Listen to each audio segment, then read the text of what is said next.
I'm gonna plant some cherry trees. I'm so stoked for getting these in the ground.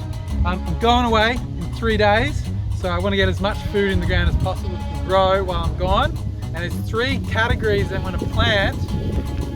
Number 1, fats and oils. Number 2, highly producing. And number 3 is medicinal. Right, I'm going to show you how I plant my trees so that they get a good strong start. Number 1, dig a big deep hole. Number 2, if it's clayey soil, then you can put a handful of gypsum in there to break up the clay.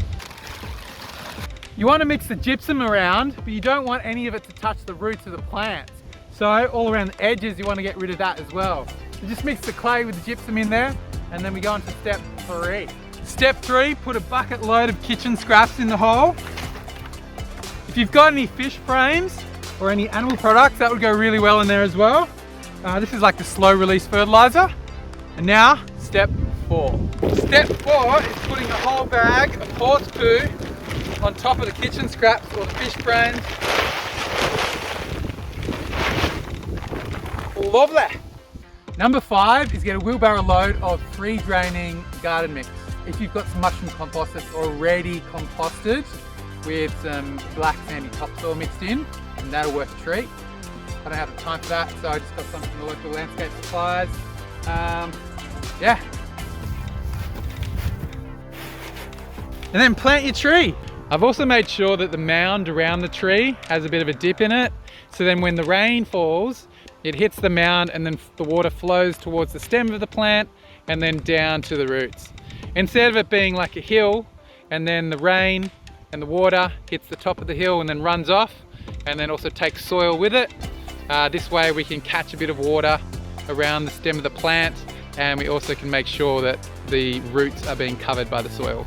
I've also dug a trench on the high side of the tree so that if there's any rain or any dew or any moisture at all, it will sit in this little trench and then feed the root of the tree. And make sure you mulch the tree as well.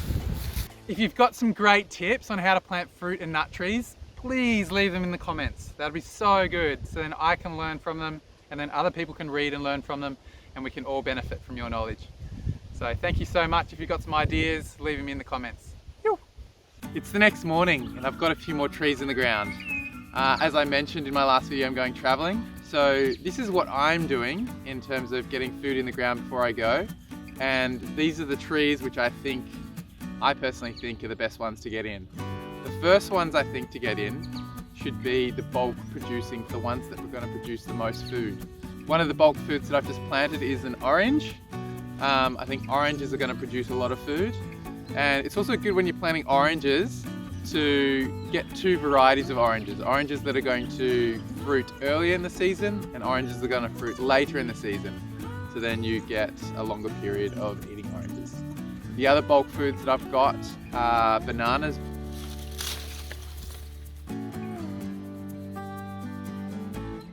avocado, but that also classifies into the fats and oils. Mulberries are another good bulk food. They produce a lot of fruit. And the other bulk foods would be mangoes. This mango got a little bit hit by the frost. And black sapotes. Pretty much any big tree that's going to produce a lot of fruit. The second thing I would recommend planting if you're going traveling is plants that produce fats and oils. Nuts is one of those trees that produce a lot of fats and oils. And behind me, I planted a beautiful hazelnut. This is going to be a very beautiful tree. Conventionally they grow really tall, but I'm going to let this just grow naturally into a big bush. And I've also got another one over here. So 2 little companions.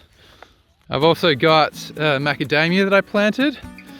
This is a beautiful one that's got the pink flowers. I'm going to plant one more of the pink flowered macadamia nuts. And then these 2 are white flowered macadamia nuts. So pretty. And the other nut that I've got to produce fats and oils for me is a walnut tree. This is gonna be a nice, beautiful, big tree. Now the third category of plants I'd recommend to plant if you're gonna go traveling and you want them to grow and get established while you're gone is medicinal plants and also the gourmet plants. So medicinal, behind me, I've got some elderberries. They're really, really high in vitamin C. And the other ones I would recommend for high medicinal content is cherries. They've got lots of vitamin C, but they're also very gourmet. And then the other ones I would recommend, lemons, because of course, they're high in vitamin C, and this lemon's got some nasturtiums at the base of it, which is very good to put in your salad if you're feeling a little bit down and out. And over here we've got a lime tree, which of course is another good plant for vitamin C. And blueberries, because they're very high in antioxidants. And another tree that's hiding in the bush, or bush that's hiding in a bush, is a Feijoa, and this is a pineapple Feijoa. Pineapple Feijoas are so delish. Just plant whatever you want in your diet. You might be like, oh, I just want some raspberries, that'd be so delicious for breakfast. Get them in there. Anything that you want, because who knows, you might be going for a long time. Yeah, time to go traveling. See y'all next week.